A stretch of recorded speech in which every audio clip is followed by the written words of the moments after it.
रियासत तेलंगाना में कांग्रेस हुकूमत के 420 अय्याम से ज्यादा का अरसा गुजर चुका। माक़बल इंतखाबात रेवंत रेड्डी ने 420 इंतखाबी वादे किए थे, मगर ये वादे सिर्फ कागज की हद तक ही महदूद रहे। इन ख्यालात का इजहार बीआरएस पार्टी के सीनियर अक़लियती क़ायद ख्वाजा बदरुद्दीन ने प्रेस कॉन्फ्रेंस से खिताब करते हुए किया। उन्होंने कहा, बीआरएस दौरे हुकूमत में रियासत तरक्की की सिमत गामजन था। आज हमारी रियासत जवाल पजीर हो रही है। अक़लियती इदारे ठप हो चुके हैं। MFC माइनॉरिटी फाइनेंस कॉरपोरेशन तो माइनॉरिटी फिनिश कॉरपोरेशन हो गया है। आवाम रेवंत रेड्डी को 420 रेवंत रेड्डी कहकर बुला रहे हैं। एक्स होम मिनिस्टर साहब महमूदुल गारी ఆధ్వర్యంలో ప్రెస్ మీట్ పెట్టడం జరిగింది। ముఖ్య ఉద్దేశం ఏంటంటే కాంగ్రెస్ ప్రభుత్వం రేవంత్ రెడ్డి గారు సీఎం అయినప్పటి నుంచి సంవత్సరం దాటిపోయింది। అలాగే 420 వాగ్దానాలు చేసినాక 420 రోజులు కూడా జరిగిపోయినాయి। ఈ రోజులలో ప్రజలు ఏమంటున్నారంటే 420 అంటే 420 వాగ్దానాలు ఇచ్చిండు। ఇప్పుడు వాళ్ళగా కూలీ నెంబర్ 786 ఎలా ఉందో అలాగే 420 రేవంత్ రెడ్డి అని పేరు పిలుస్తామని ప్రజలు నిర్ణయిస్తున్నారు। కాబట్టి ముఖ్యంగా చెప్పదలిచింది ఏంటంటే స్వతంత్రం వచ్చిన తర్వాత మౌలానా అబ్దుల్ కలాం గారు మైనార్టీలకు చదువు విద్యలో నెంబర్ 1గా తీర్చిదిద్దాలని పెద్దపీట వేయాలని కోరుకున్నప్పుడు చాలా సంతోషంగా అప్పుడు ప్రజలు కోరుకున్నారు। కానీ 60 సంవత్సరాలు దాదాపు కాంగ్రెస్ ప్రభుత్వం ఉన్నప్పుడు మైనార్టీలకు చదువుతోటి దూరం ఉంచి పాన్ డబ్బను, ఆటో రిక్షాను, పంచర్ దుకాణము, టేలా బండిలో జీవన ఉపాధి ఇస్తూ వాళ్ళను శబాష్ అనుకుంటూ 10-20 వేలు ఇచ్చుకుంటా లోన్లు ఇచ్చుకుంటా వాళ్ళను అదే పేదరికం నెట్టారు।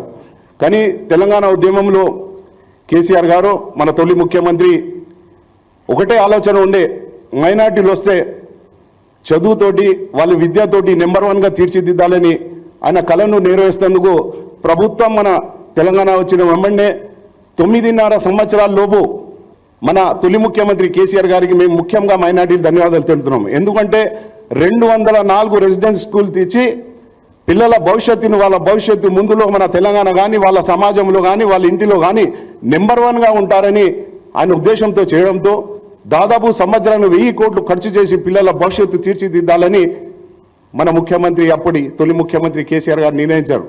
దానికి మన తెలంగాణే కాదు భారతదేశం మొత్తం హర్షించింది। అంటే తెలంగాణలో ఇలాంటి ముఖ్యమంత్రి మైనార్టీలకు పెద్దపీట వేయాలని చూస్తున్నందుకు మేము గర్వపడుతున్నామని భారతదేశంలో ముస్లింలందరూ గర్వపడి ప్రతి రాష్ట్రంలో ఇలాగనే ఉండాలి ముఖ్యమంత్రిని కోరుకున్నారు। కానీ ఏమైందో కానీ మా రాష్ట్రానికి ఒక దిష్టి తగిలి కాంగ్రెస్ ప్రభుత్వం రావాలని రేవంత్ రెడ్డి మాయమాటలు చెప్పి ప్రజలను ఆశ పెట్టి దొంగతనంగా అధికారంలోకి వచ్చిన తర్వాత మైనార్టీ రెసిడెన్సీ స్కూల్ ఈరోజు దరిద్రంగా మారిపోయింది। ఎంతోమంది పిల్లలు 55 పిల్లలు చనిపోయారు। వాళ్ళ తిండి చూస్తే అనారోగ్యంగా గురవుతున్నారు। అందులో పిల్లలు తగ్గిపోతున్నారు। అంటే ఆయన మళ్ళీ అదే 60 ఏళ్ళ కాంగ్రెస్ ప్రభుత్వం ఇప్పుడు రేవంత్ రెడ్డి చేస్తున్నది అదే అనుకుంటున్నా। ఎందుకంటే మైనార్టీలు అదే ఆటో, అదే రిక్షా, అదే పంచర్ దుకాణం నడిపించుకునే విధంగా చేయాలని అనుకుంటుండేమో కానీ మా తొలి ముఖ్యమంత్రి కేసీఆర్ గారు ఎప్పుడు చూస్తున్నారు, అతన్ని చూస్తున్నాడు కాబట్టి సైలెంట్గా ఉంటున్నాడు కాబట్టి ఇప్పుడు త్వరలోనే బయటికి వస్తాడు, మా మైనార్టీ హక్కుల గురించి పోరాడుతాడు। అదేవిధంగా అనాథ పిల్లల గిట్ట నా పిల్లలే ఇల్లు, అనాథ పిల్లలు కాదని అనిసులు ఎతీం ఖానాను కేసీఆర్ గారు చూసినప్పుడు ఇంత అద్మానంగా ఉందా, ఇది పాత కాలంలో ఉన్న 400 సంవత్సరాల నుంచి ఉన్న ఎతీం ఖానాను అనాథ పిల్లలు ఇలా ఉండదు, ఎలాగైతే నా మన్మలు మనవరాలు ఉంటారో అదే విధంగా నేను కూడా దీన్ని తీర్చిదిద్దుతా అని 40 కోట్లు ఖర్చు చేసి అనిసుల్ గుర్బాను అభివృద్ధి చేసి ఆ పిల్లలను భవిష్యత్తు మంచి చేయాలంటే ఇప్పుడు కాంగ్రెస్ ప్రభుత్వం వచ్చి దానిని రెంట్కు లీజ్కి ఇచ్చుకుంటూ పైసలు సంపాదించుకుంటూ కూర్చుంటున్నారు। ఇది చూసుకుని ఊకోరు। ఎందుకంటే వర్కింగ్ ప్రెసిడెంట్ కేటీఆర్ గారు కానీ, హరీష్ రావు గారు కానీ, మన కవిత మేడం గారు ఎప్పుడు ప్రజల మధ్యలో ఉంటే మైనారిటీల హక్కుల గురించి మొన్ననే మోజాం ఇమాంలకు వేతనం ఇస్తలేరని పోరాడితే అప్పుడు 2 నెలల జీతం ఇచ్చారు, ఇంకా 4 నెలల పెండింగ్ ఉన్నది। అలాగనే షాదీ ముబారక్ కానీ ప్రతి విషయంలో మైనార్టీల విషయంలో ఏ విషయంలో అయినా ఒక ఉర్దూ మా సార్ ఇప్పుడు మహమూద్ అలీ సార్ చెప్పినట్టు ఉర్దూని మొత్తం తొక్కేశారు। ఎందుకంటే కేసీఆర్ గారి కళ ఉండే ఉర్దూ సెకండ్ లాంగ్వేజ్ ఉండాలి, ప్రతి విషయంలో ఉర్దూని ఎంబడే ఉండాలి, ప్రతి బోర్డులో కానీ ప్రతి మినిస్టర్లో కానీ ప్రతి అధికారులకు ఉర్దూలో ఉండాలని కోరికతో ఇప్పుడు ఉర్దూని మొత్తం చంపేశారు. ఇప్పుడు మైనార్టీ ఫైనాన్స్ కార్పొరేషన్ కాదు, మైనార్టీ ఫినిష్ కార్పొరేషన్గా ఉర్దూ అకాడమీని మొత్తం ఖతం చేయాలని ఒక తపనతో ఉన్నారు. కాబట్టి ఇప్పుడు నేను ఒకటే విధంగా ఒక క్వశ్చన్ అడుగుతున్నా కాంగ్రెస్ నాయకులకు. మైనార్టీ నాయకులు అప్పుడు బాగా ఎగిరినారు, ఇప్పుడు ఎందుకు అడిగే మీకు ధైర్యం లేదా? మైనార్టీలకు అన్యాయం జరుగుతుందని అడుగుతానికి మీకు ధైర్యం లేదా? ధైర్యం లేకుంటే చెప్పండి, మా బీఆర్ఎస్ పార్టీకి రండి, మీరు వెల్కమ్ చేస్తాం. ఎందుకంటే తెలంగాణ ఒక స్వచ్ఛమైన తెలంగాణ, ఒక ఆకుపచ్చని తెలంగాణని తీర్చిదిద్దాలని మా తొలి ముఖ్యమంత్రి కేసీఆర్ గారి తపనను మేమందరం ఏకీభవిస్తూ ఈరోజు తెలంగాణ బంగారు తెలంగాణ మేము నాశనం కాకుండా చూస్తాం. కాబట్టి మా ముఖ్యమంత్రి తొలి ముఖ్యమంత్రి కేసీఆర్ ఎమ్మడిని ఉండి అతను ఒక మాట చిన్న చిన్న పిల్లలుగా మాట్లాడుతున్నాడు. అతను కేసీఆర్ గారిని ఆనవాళ్ళు లేకుండా చూస్తానని అంటే, ఆనవాళ్ళు లేకుండా చూస్తానంటే మేము 4 కోట్ల ప్రజలు మేము ఊకుంటాం అనుకుంటున్నారా? 400 ప్రజల భవిష్యత్తును ఈరోజు బంగారు తెలంగాణ ఒక భారతదేశంలో కాదు ప్రపంచంలో చిత్రపటంలో హైదరాబాద్ని నెంబర్ 1గా తీర్చిదిద్దిన మా కేటీఆర్ గారిని ఎప్పుడు పడితే అప్పుడు దూషించి ఎలాగో కేసులు ఇరికాలని చూస్తే మేము ఎవరు ఊకోం.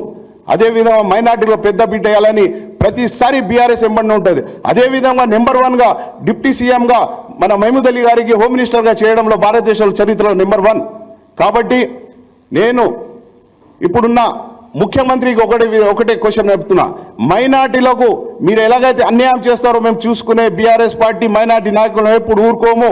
మా ఎంబడి బలం, మా ఉద్యమ నాయకుడు మా కేసీఆర్ గారు, మళ్ళీ కేటీఆర్ గారు, కవిత, హరీష్ రావు గారు మేమందరూ ఉన్నాము. మా మైనార్టీలో ఒక్క ఇంచ్ గిట ఒక్క ఇంటికే గిట మీరేమైనా చేయాలనుకుంటూ ఊరుకునే పరిస్థితి లేదు మా పార్టీ.